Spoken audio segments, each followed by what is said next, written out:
Everyone, आप देख रहे हैं चैनल अमीन इन्फो।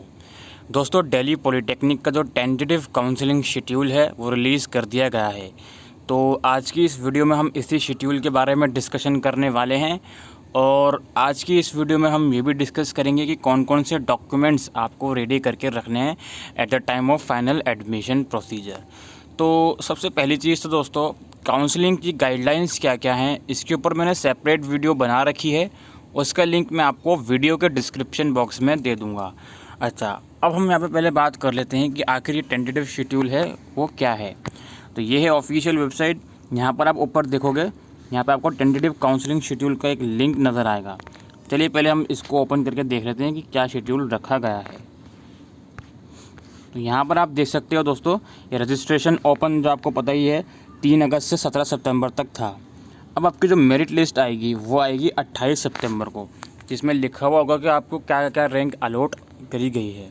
इसके बाद आपकी फ़र्स्ट राउंड ऑफ काउंसलिंग जो चलेगी उसके लिए जो आपको फ़ीस भरनी है वो भरनी है 30 सितंबर से 2 अक्टूबर तक। हालांकि ये टेंटेटिव है, इसमें चेंजेस भी हो सकते हैं। और फिर आपको रजिस्ट्रेशन करना है जिसमें आपको अपने इंस्टीट्यूट और कोर्सेज़ का जो चॉइस प्रेफरेंस होता है वो सबमिट करना है। उसकी लास्ट डेट 3 अक्टूबर है, 30 तारीख से लेके 3 अक्टूबर। फिर आपका फ़र्स्ट काउंसलिंग का रिज़ल्ट आएगा, वो आएगा 7 अक्टूबर 4 बजे शाम को।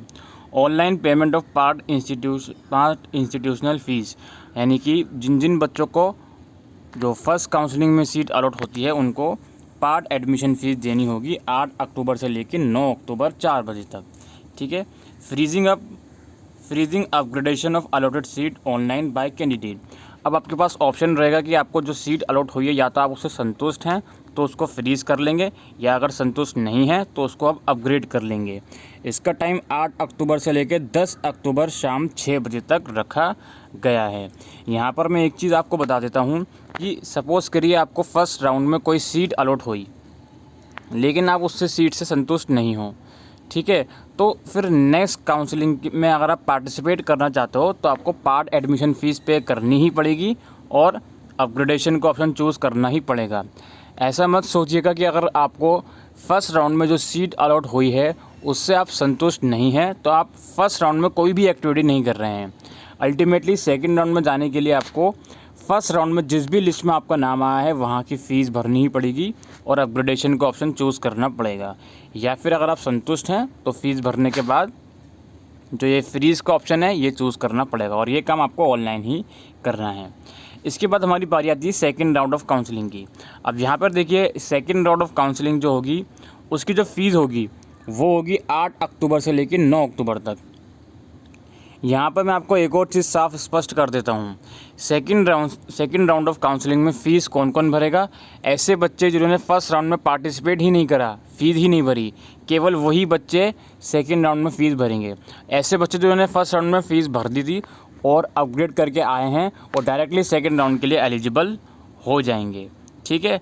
अच्छा, सेकंड राउंड की काउंसलिंग के लिए जो चॉइस प्रेफरेंस होगा वो होगा 8 अक्टूबर से लेकर 10 अक्टूबर 6 बजे तक। फिर इसका रिज़ल्ट आएगा 13 अक्टूबर को। फिर आपको पार्ट एडमिशन फ़ीस पे करनी होगी 14 से लेकर 15 अक्टूबर तक। ठीक है। फिर 16 अक्टूबर तक फ्रीज़ या अपग्रेड का ऑप्शन होगा वो चूज़ करना होगा। इसी तरीके से थर्ड राउंड ऑफ काउंसलिंग चलेगी, उसका फ्रेश रजिस्ट्रेशन आपका 14 से 15 है। देन यहाँ पे फोर्थ राउंड ऑफ काउंसलिंग है, उसका फ्रेश रजिस्ट्रेशन आपका 21 अक्टूबर से लेके 22 अक्टूबर है। Payment of balance institution fees, physical document verification and final allotment letter.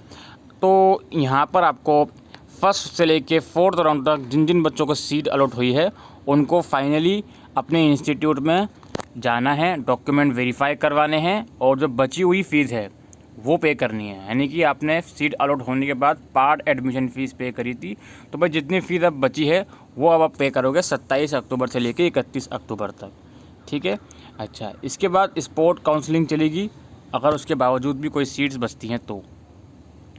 Sport counselling में अगर आप पार्टिसिपेट करना चाहते हो तो उसकी जानकारी 31 अक्टूबर के बाद ही आएगी। ठीक है। तो ये सब तो था काउंसलिंग का शेड्यूल। गाइडलाइंस के ऊपर मैंने वीडियो बना रखी है, आप चाहो तो देख सकते हो। अब हमारी बात निकल कर ये आती है कि आखिर डॉक्यूमेंट कौन कौन से रिक्वायरमेंट होंगे। तो उसके लिए यहाँ पर आप थोड़ा नीचे स्क्रॉल डाउन करोगे, यहाँ पर देखोगे, एक मिनट, ये रहा, document require at the time of final admission. इस वाली PDF को हम डाउनलोड कर लेते हैं। इसमें लिखा हुआ है कि जब आप फाइनली अपेयर करोगे अपने इंस्टीट्यूट में पार्ट एडमिशन फ़ीस के अलावा जो बची हुई फ़ीस है वो लेकर और डॉक्यूमेंट लेकर, तो भाई कौन कौन से एक्चुअल में डॉक्यूमेंट आपको चाहिए उसकी डिटेल यहाँ पर मेंशन है।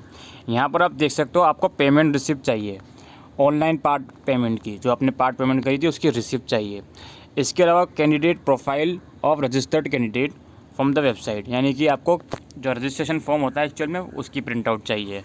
अच्छा, चॉइस सबमिशन जो आप करोगे काउंसलिंग के टाइम पर उसका भी एक प्रिंट आउट ले लेना, वो भी आपको चाहिए होगा। प्रोविजनल अलॉटमेंट लेटर, अब प्रोविजनल अलॉटमेंट लेटर कब मिलता है? जब किसी राउंड में कोई सीट अलॉट होती है तो वो प्रोविजनल अलॉटमेंट लेटर भी आपको वहीं से मिलता है ऑनलाइन, वो भी आपको ले जाना पड़ेगा। डेट ऑफ बर्थ का प्रूफ, जिसमें आप 10th की मार्कशीट लगा सकते हो, ओरिजिनल ले आना और 1 सेल्फ अटेस्टेड फ़ोटोकॉपी, ठीक है। अच्छा, इसके अलावा certificate and marksheet of the qualifying examination issued by the board, original and 1 self attested photocopy. In case original certificate is not awarded at the level of school, provisional certificate, download copy of mark sheet, duly authenticated by concerned school may be considered।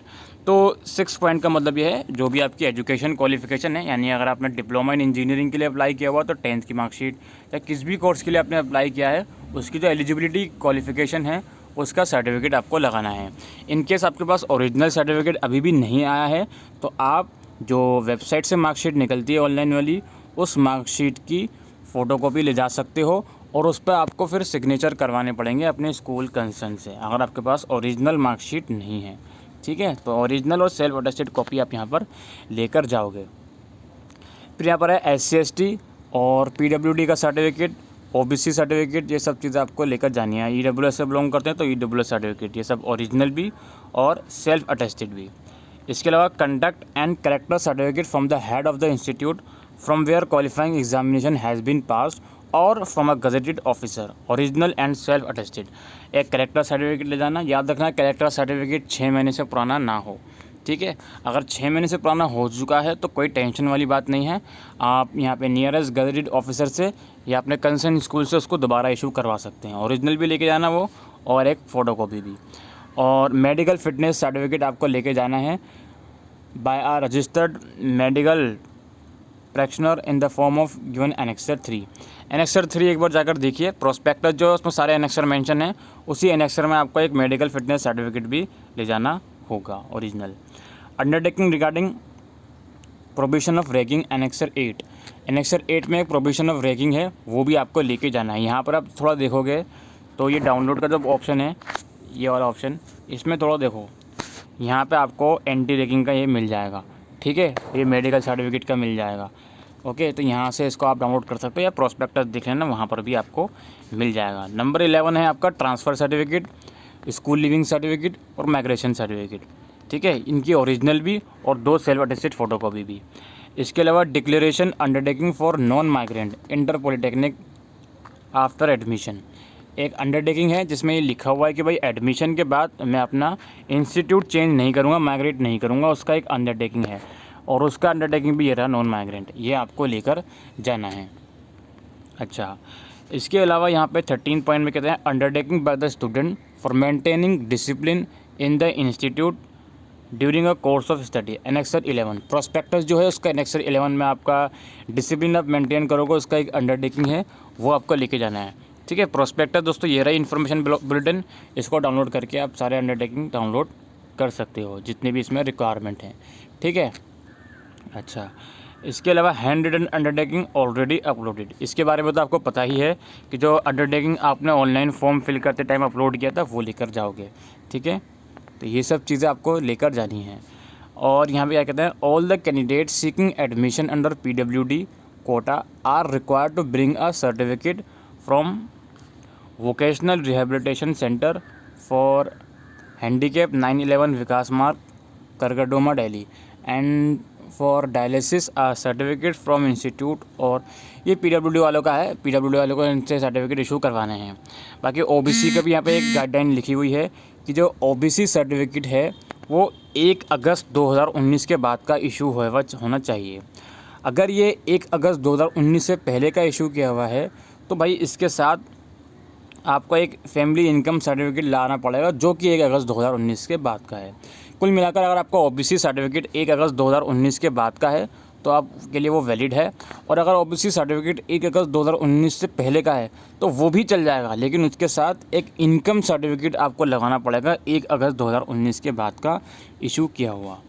ठीक है, तो ये सब आपको चीज़ें लेकर जानी है, और यहाँ पे जो भी इम्पोर्टेंट इन्फॉर्मेशन, जो भी इम्पोर्टेंट अपडेट आएगी तो हम आपको प्रॉपर वीडियोस बनाकर बताते रहेंगे। काउंसलिंग का शेड्यूल मैं आपको बता चुका हूँ, शेड्यूल याद रखिएगा, उसी शेड्यूल पर आपको रजिस्ट्रेशन, चॉइस फिलिंग वगैरह करनी है।